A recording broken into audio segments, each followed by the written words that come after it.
जागतिक महिला दिनाच्या निमित्तानं आज महिलांच्या महानतेचा, ममत्वाचा, त्यागाला उजाळा देण्याचं काम आज या चर्चेतनं होतंय। अध्यक्ष महोदय, आपल्या जन्माची सुरुवातच महिलेपासून होते, आईपासून होते आणि म्हणून आईचं स्मरण हे खरं म्हणजे एका अभंगाने करायला हरकत नाही।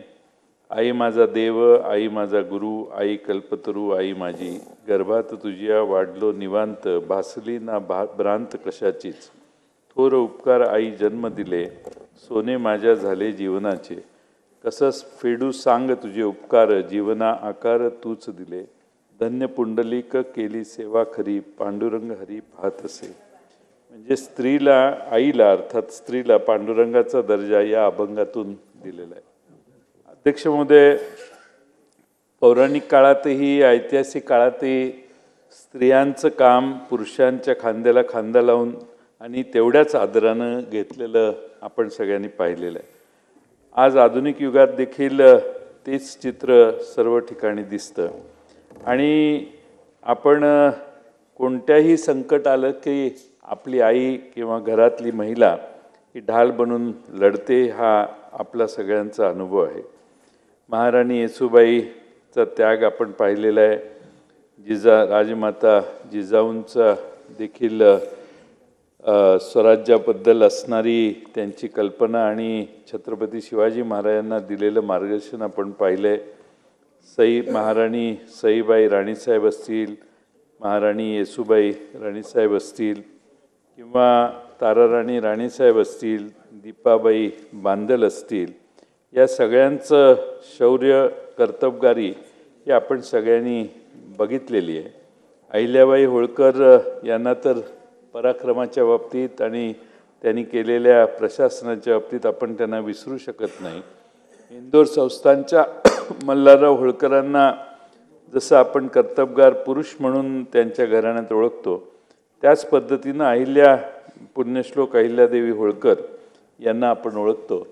अध्यक्ष महोदय, पतीच्या निधनानंतर त्यांना राज्य सांभाळण्याची जबाबदारी आली आणि त्यावेळी पुण्याच्या पेशव्यांनी आता कोणी कर्तबगार माणूस नाही आहे म्हणून इंदोरचं राज्य, तो भाग आपल्या ताब्यात यावा या मनसुबा रचला आणि रघुनाथराव पेशवे यांनी इंदोरकडं जायचं ठरवलं।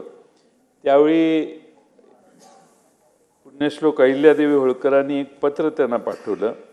खाली त्यात त्यांनी असं सांगितलं, आपण माझे राज्य हिरावून घेण्याचे कपट रचून आलात, आमच्याकडील फितुरास गाठले, मला दुबळी समजलात की खुळी, दुःखात बुडाले त्यास अधिक दुःखात बुडवावे, हा तुमचा दुष्ट हेतू, आता आपली गाठ रणांगणातच पडेल, माझ्याबरोबर युद्धात पारंगत असणाऱ्या स्त्रियांची फौज असेल, मी हरले तर कीर्ती करून जाईन, पण आपण हरलात तर आपल्याला तोंड दाखवायला जागा उरणार नाही, म्हणून लढाईच्या भरीस न पडाल तर बरे, मी अबला आहे असे समजू नका, मी खांद्यावर भाले घेऊन समोर उभे राहिले तर पेशव्यांनाही भारी पडेल, वेळ पडली तर हत्तीच्या पायी साखळीशी बांधून तुमचे स्वागत न केले तर होळकरांच्या सुनेचे नाव लावणार नाही। एवढी पराक्रम हा अहिल्यादेवी होळकरांच्या अंगात होता आणि कमकुवत स्त्री आहे ही भूमिका त्यांनी आयुष्यात कधी स्वीकारली नाही। अध्यक्ष महोदय, आज काय परिस्थिती आहे? आज महाराष्ट्रामध्ये महिलांच्या विरोधी अत्याचार वाढलेत, महिला असुरक्षित झाल्यात। मुंबई पोलिसांची आकडेवारी आहे, गेल्या वर्षी बलात्काराचे 1050 गुन्हे नोंद झाले, 983 त्यातले गुन्हे अल्पवयीन मुलींशी आहेत। त्याच काळात 1231 अल्पवयीन मुलींच्या अपहरणाची नोंद देखील पोलीस दप्तरी झालेली आहे। गुन्ह्यांचं सर्वाधिक प्रमाण हे अल्पवयीन मुलींच्या अपहरणाचं दिसतंय आणि त्याचबरोबर गेल्या वर्षी नोव्हेंबर महिन्यापर्यंत 2397 महिला तरुणींनी विनयभंगाची तक्रार केलेली आहे आणि 2300 तुलनेत हे गुन्हे वाढलेले दिसत आहेत। कालच जोगेश्वरी येथे एका 12 वर्षीय मुलीवर सामूहिक अत्याचार करण्यात आला। समाज म्हणून आपण कुठं चाललोय? औरंगाबादला एका महिलेला चाकूने पुढून पाढून पूर्ण तिला कापण्याचं काम केलं तिला स्टिचेस घालायला 20,000 रुपयाचा दोरा लागला, असं मला एक सन्माननीय सदस्य कालच सांगत होते. अध्यक्ष महोदय, आपण केंद्रीय मंत्री आपल्या खडसेताई ज्या आहेत त्यांच्या मुलीची काही टवाळक्यांनी छेडछाणी केली. एक केंद्रीय मंत्र्यांच्या मुलांना संरक्षण मिळण्यास आपण असमर्थ जातोय आणि समाजात कोणी कुणावरही काही करतोय आणि महिला असुरक्षित आहेत. हे फार अध्यक्ष महोदय फार गंभीर आहे असं मला वाटतं. राजरोस हे सगळं चाललंय आणि म्हणून राज्य कसं आलेलं आहे, काय चाललंय, कोण राज्याचा प्रभाव यांच्यावर करतात. एक चांगली गोष्ट आहे की 1500 रुपये महिलांना दिलेत. 1500 रुपये गरीब घरातल्या महिलेला फार महत्त्वाचे आहेत. 1500 रुपयावर तिचा एक महिना जाऊ शकतो. नवऱ्याने पैसे दिले न दिले तरी 1500 रुपयाचा आधार सरकारने दिला, हे चांगलं आहे. आता ती संख्या ज्यांना जेवढ्यानं दिलं त्यांना देऊन गेलं. आता एकदा दिलं की विषय संपला. त्यांची संख्या कमी करायच्या प्रयत्नात करू नका. आज महिला दिनाच्या दिवशी महिला मंत्री हे जाहीर करावं की एकही महाराष्ट्रात काय ते क्रायटेरिया लावून महिलांची नावं कमी करणार नाहीत, हे त्यांनी जाहीर केलं पाहिजे. अध्यक्ष महोदय, खरं म्हणजे महिलांना बरोबरीचा दर्जा देण्याचा प्रयत्न अनेकांनी केला, पण या महाराष्ट्रात आदरणीय पवार साहेबांनी पहिल्यांदा 30% आरक्षण दिलं, मग राजीव गांधींनी 33% केलं आणि आज 50% करतानाही त्यांनी पवार साहेबांनीच पुढाकार घेतला. आमचं त्यावेळी राज्य होतं त्यावेळी.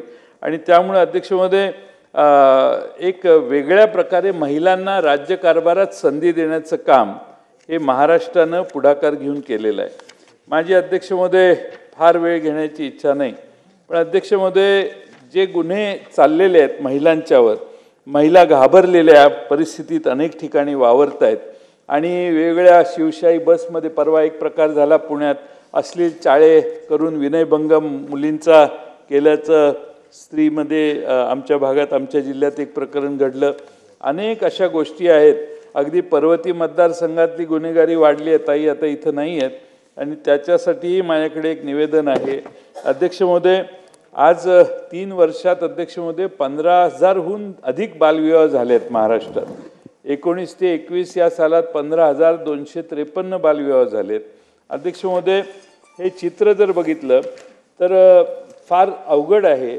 आज Maharashtra state crime against woman या यादीचं बघितलं तर अध्यक्ष महोदय, रेप केसेस 17 ते 23चा डेटा आहे. 4,000, 5,000, 6,000, 7,000, 7,500 ही संख्या वाढते आहेत. रेप विथ मर्डर संख्या वाढतच गेली आहे. 17, 23, 22, 20, 23, 30. अध्यक्ष म्हणजे डावरी डेथ या हुंडाबळी 169 23 साली होते. Abetment to suicide of woman 799 cases 23 साली झाल्या. Cruelty by husband on his relatives or his relatives 11,226 23 सालचा आकडा आहे. त्यामुळे महाराष्ट्रामध्ये अध्यक्षमध्ये समाजात महिलांना त्याज्य ठरवणं, महिलांचा अपमान करणं, महिलांच्या अबलांचा च्यावर अन्याय करणं ही टेंडन्सी लोकांच्या जास्त वाढली आहे.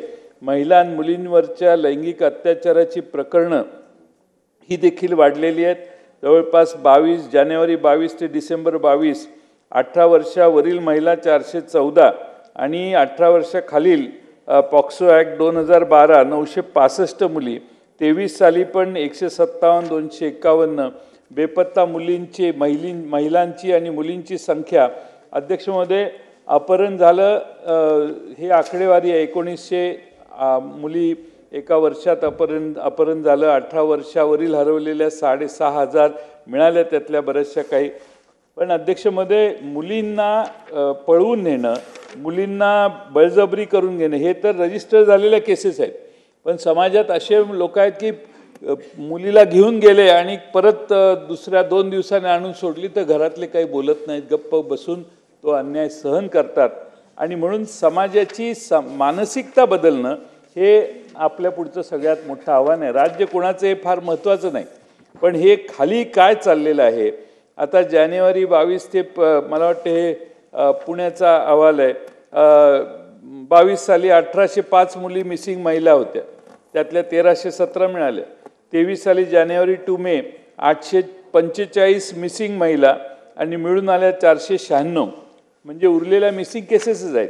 आणि म्हणून अध्यक्ष महोदय, मला या ठिकाणी एवढंच सांगायचं आहे सरकारला की सरकारने महिला दिन आहे, चर्चा चांगली चालली आहे, आकडेवारी आणि हे तर मला वाटतं सन्माननीय मंत्री महोदयांच्याकडे असेल. माझी विनंती आहे की थोडंसं गांभीर्यानं घ्या. प्रकरण हाताबाहेर जायला लागलेलं आहे. सरकारच्या कायद्यांचा आणि पोलिसांची भीती लोकांना वाटेना झाली आहे आणि म्हणून काहीतरी कडक. आता आमचं सरकार होतं त्यावेळी शक्ती कायदा एक तयार केला. शक्ती कायदा दिल्लीला पाठवला, राष्ट्रपतींनी तो मान्य नाही केला, डिले झाला, उशीर झाला. मग काही कारणं असतील त्यांची, आम्हाला माहीत नाहीत. पण असा कायदा, शक्ती कायद्याचे आणा, त्याच्यात थोड्या दुरुस्त्या करा आणि तोच कायदा आणा. पण अध्यक्ष महोदय, महिलांना संरक्षण देणं, आता सायबर क्राईम, मगाशी माननीय मुख्यमंत्री महोदयांनी सांगितलं सायबर क्राईमच्या बाबतीत. सायबर क्राईममध्ये मंत्री महोदय, मुलींना मेसेज टाकणं, मुलींना वेगळे फोटो पाठवणं, मुलींना वेगळ्या पद्धतीनं खुणावणं, मुलींना मेसेज करणं, त्या स्त्रिया मान्य करत नसतानाही त्यांच्यावर बळजबरीने या गोष्टी पाठवणं, आणि आपण फार फार तर काय ते बोलतात आणि लगेच त्याला सोडतात.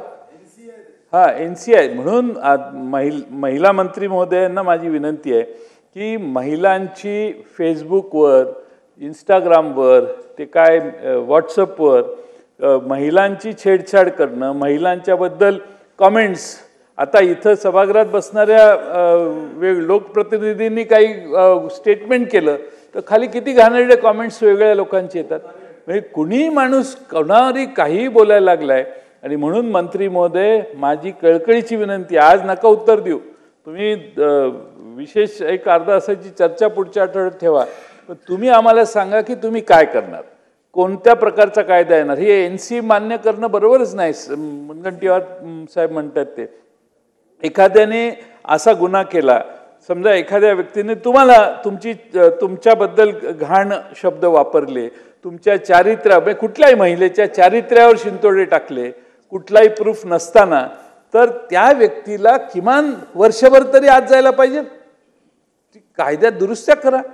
कोणी कोणालाही घाबरत नाही. म्हणजे आपल्या सभागृहातल्या कुणी कुठल्याही तिकडच्या बाजूने काय केलं की इकडच्या बाजूने बिलो द बेल्ट कमेंट्स करायचे, इकडच्या बाजूने काय केलं की तिकडच्यानी बिलो द बेल्ट कमेंट करायचे. हा उद्योग काही लोकांचा आहे, व्हॉट्सअपचा एक व्यवसायच निघालेला आहे की काय असं वाटतं. आणि म्हणून सायबर क्राईममध्ये महिलांना संरक्षण, सुरक्षितता देणं, किमान महिलांच्या बद्दल आणि त्यांच्या कॅरेक्टरबद्दल ॲसेसिनेशन होणार नाही याची काळजी महिला मंत्री म्हणून आपण घ्यावी, अशी माझी कळकळीची विनंती आहे. महिला दिनात आपण नेहमीच भाषणात म्हणतो की महिला, स्त्री आणि पुरुष समानता आहे, परंतु महिलांच्या सिच्युएशनचा गैरफायदा घेणाऱ्यांची संख्या देखील समाजात जास्त आहे. आणि म्हणून कायद्याने महिलांना 100% सुरक्षितता होईल हे बघण्याचं काम मंत्री महोदय तुम्ही महिला मंत्री म्हणून केलं पाहिजे. तुम्ही हे काम केलं तर तुमचं इतिहासात नाव लिहिलं जाईल आणि कायमचं तुमचा इथं हे माझ्या हातात नाही आहे, त्यामुळे मी काही फार बोलू शकत नाही त्याच्यावर. ते त्यांचं मंत्रिपद कायम राहावं अशी शुभेच्छा देऊ शकतो मी. पण मला असं वाटतं की तुम्ही हे काम करावं, ही संधी आहे. आणि महिलांच्यावर कुणीही छेडछाड करणं, मुलींच्या म्हणजे आता त्या आपल्या मंत्री महोदय खडसेताईंच्या मुलींची छेडछाड केली तर आत गेलेला माणूस वर्षभर बाहेर आला नाही पाहिजे. त्यामुळं काहीतरी कडक उपाययोजना आपण कराव्यात अशी माझी विनंती. ते जर केलं तरच या महिला दिनाच्या शुभेच्छा महाराष्ट्रातल्या आपल्या लाडक्या बहिणींना पोचतील. आणि शेवटची मागणी मगाशी केली ती, एकाही लाडक्या बहिणीचं अनुदान बंद करायचं नाही. लाडक्या बहिणींना रस्त्यावर येण्याची परिस्थिती निर्माण करायची नाही.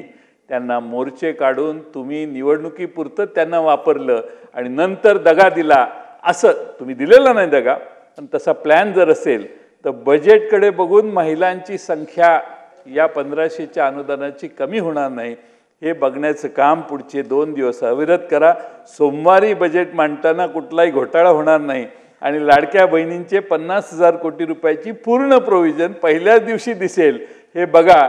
10,000 कोटीची प्रोव्हिजन होईल आणि मग पुरवणी मागण्यात बघू म्हणून सांगतील आणि नंतर तोपर्यंत महिलांची नावं कमी झाली की 50,000 कोटीचा खर्च 40,000 आणि 30,000 कोटीवर येईल. त्यामुळे त्या सगळ्या लाडक्या बहिणींच्या वतीनं मी तुम्हाला अधिकार देतो मंत्रिमंडळात लढण्याचा, एवढीच शुभेच्छा या निमित्ताने देतो.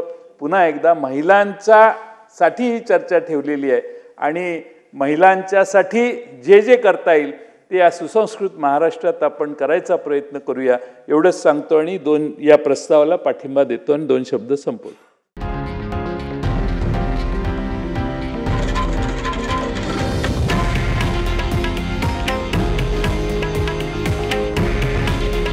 हे आहे देशातील नंबर 1 न्यूज नेटवर्क आणि आपण पाहत आहात TV9 मराठी. काळजी तुमची, हित महाराष्ट्राचं.